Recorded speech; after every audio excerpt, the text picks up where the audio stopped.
Hello, welcome to my YouTube channel that is Learn Life Science.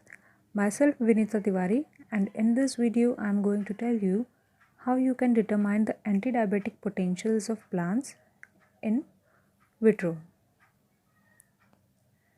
So according to World Health Organization, about 90% of the population in developing countries uses plants as a traditional medicine for primary health case, among which around 800 plants have been reported to show anti-diabetic potentials. And all that I am talking here is proven scientifically. So most common and effective anti-diabetic medicinal plants of Indian origin include neem, bay, beet, babool's as well as garlics. These are some of the commonly used plants for the traditional medicines. Now, how can you determine the anti-diabetic potentials of a particular plant? What I am going to tell you is using simple laboratory techniques, how can you prove that the plant extract can act as an anti-diabetic compound? One of the basic diabetic principles involve the increased level of blood glucose in the body, in which starch is hydrolyzed into maltose by alpha amylase, then maltose is further hydrolyzed by alpha glucosidase into glucose units. Similarly, you can see the hydrolysis of sucrose into glucose and fructose. These sugar units get into the blood vessels and increases the level of blood glucose, which leads to further hyperglycemia. Now, what will happen if we try to inhibit such enzymes like alpha amylase and alpha glucosidase? The first thing that will happen is that starch will not hydrolyze into maltose, there will be no glucose units liberated and no increase in blood glucose level. So what we can do is, by one or another means, we can try to inhibit such enzymes. So the first thing that comes is the selection of the source of plant. For example, you can go through seeds, leaves, aerial parts of the plant, roots, stem barks as well as the fruits. The various parts of the plant are enriched with various active components. So you can select any one of them and wash and dry them and coarsely powder them using a grinder, so that you are having now a particular powder of the plant part. Then we subject it to the solvent extraction.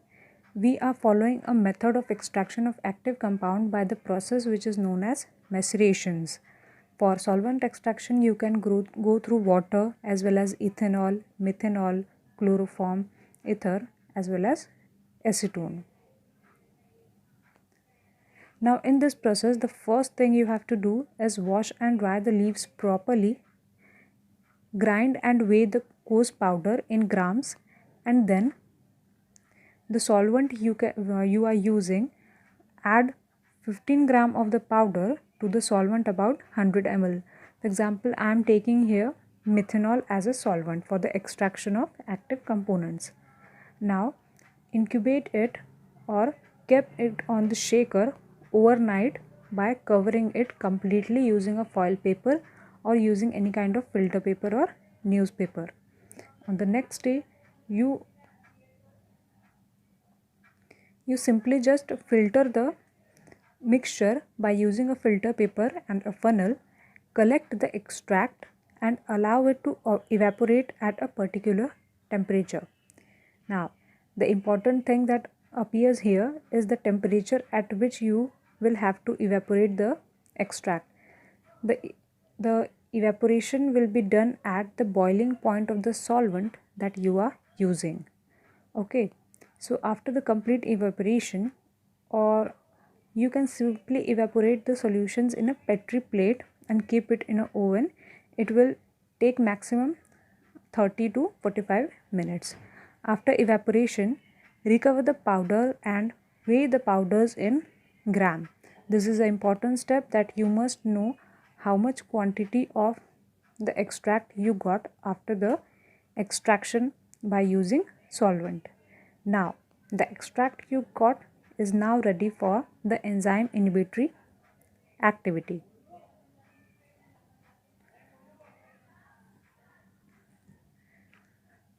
Now, as I have told you, starch undergo hydrolysis into maltose units by using alpha amylase. Maltose is a reducing sugar. A very popular reagent, that is DNSA, that is dinitrosalicylic acid, reacts with reducing sugar and creates a red color complex whose absorbance we can measure easily at 545 nm. Now, the important points you should understand is alpha amylase activity can be measured in vitro by hydrolysis of starch in presence of alpha amylase enzyme. This process can be quantified using dinitrosalicylic acid reagent, which gives red color on reaction with reducing sugar, maltose, which is the hydrolyzed product of starch. The intensity of red color indicates the enzyme induced hydrolysis of starch into maltose. If the extract possesses the alpha amylase inhibitory activity, the intensity of red color will be less. In other words, the intensity of red color is inversely proportional to the alpha amylase inhibitory activity. Absorbance in presence and absence of inhibitor was calculated and noted. So what we are doing is we are doing a general estimation of the maltose units by using a reagent, that is DNSA reagent. But our aim is to detect the enzyme inhibitory activity.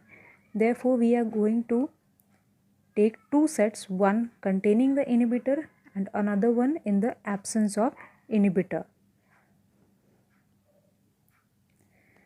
For example, here you can see I have created a blank in which there is absence of substrate, that is starch. Then there is a test tube containing inhibitor. Then there is a test tube in which their inhibitor is absent. And remember one thing, the inhibitor here we are using is one that is standard inhibitor. You can use EDTA or urea, and another one is the plant extract you obtained in last. So here you can see reaction of DNSA with maltose gave end product in red, as well as in the presence of inhibitor no maltose was produced and therefore there was no red color observed. Now this is the protocol that you will have to follow. I have created three sets. One that is blank, which is in the absence of substrate starch as well as inhibitor. The another set is without inhibitor, okay, in which you will have to add enzymes, then buffer, and then substrate as well as DNSA reagent. Then you will have to prepare a set that is with inhibitor, in which you are going to take 0.5 ml of the enzymes, and then you will have to add a buffer, and the buffer should be of pH 7. Most commonly used buffer includes phosphate buffer, then that you can use for getting a 7 pH. Then you will have to add the extract you have got in the last at a particular concentration. For example, here I have taken 500 microgram per ml. Okay, so 500 microgram per ml. According to this, I have created this set in which the concentration varies from 0.2 to 0.4, 0.6, 0.8 and 1.0 ml. Then you will have to incubate the test tube containing the enzymes, buffer as well as the inhibitor for 10 minutes at room temperature. After incubation, add 1 ml of starch to each test tube. Generally, you can use the concentration of stock starch about 1%. Then incubate the reaction for 20 minutes at room temperature, so that there will be time for the molecules to undergo the reaction. After that, add 1 ml of DNSA to each test tube including blank as well as the other two sets. After adding DNSA, you will have to incubate the test tubes at boiling water bath for about 15 minutes until red color appears. Okay, and then at last you will have to take the absorbance using spectrophotometer at 545 nm. So I have taken here imaginary readings that for make you understand. Blank will be 0.0 as we all know. Then you can see in the absence of inhibitor, the reading is about 0.908, as well as test with inhibitor include minimum reading as compared to the above set which is lacking the inhibitor. You can see the reading last about 0.142 in the test tube containing about 500 microgram per ml, that is 1 ml of the inhibitor. So now you can understand the difference between the presence and absence of the inhibitor. Okay, now you will have to calculate the enzyme activity. I have given here a proper formula by which you can easily undertake the enzyme activity of different absorbance you obtained. Enzyme activity is generally a micromole of substrate, that is starch, getting converted into product, that is maltose, per unit time. The unit for this is micromole per minute. Okay, so the formula is microgram of maltose released. Microgram of maltose released you can calculate easily by going through a formula, that is OD upon slope. We all know OD upon slope. Slope you will get through the standard readings which you got in the absence of inhibitor. Okay, you will have to perform a practical in which you are creating a set from 0.2 to 1.0 ml, and through which now you can get the slope, proper slope, and the readings you got in the previous slide you will have to calculate it here, OD upon slope. For example, I have taken here slope 0.00096. It is a standard slope I have calculated for maltose. Then you will have to multiply it with 1000 divided by molecular weight of maltose and the incubation time. For example, the incubation time is 10 minutes, okay, for the reaction. Then the molecular weight of maltose is 342. Okay, so this formula will be applied to all the readings you got in the previous slide. I have told you. Okay, that is in the presence as well as absence of inhibitor. Now, so after calculating enzyme activity, here you can see as we have taken the inhibitor concentration 500 microgram per ml. Similarly, 400 microgram per ml for 0.8, then this is for 0.6, 0.4, and this is for 0.2. Okay, I have taken here methanoic extract and therefore I have mentioned it here.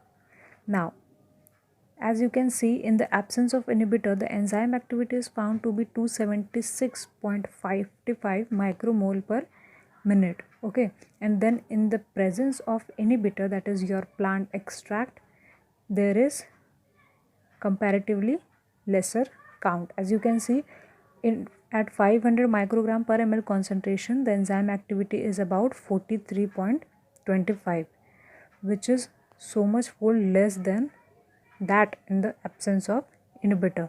This can easily prove that the source you have collected, the extract you have used, is having some of the active compounds which is having the ability to inhibit the enzyme, that is alpha amylase. It is known that with increasing concentration of inhibitor, that is plant extract, the enzyme activity decreased successively as compared to the one without inhibitor showing the maximum enzyme activity. So this is a very simple protocol that you can easily follow and it is very easy to understand. The problem can come in the calculation of the enzyme activity only. Okay, I hope you like the video. Please like and subscribe my channel. Thank you so much.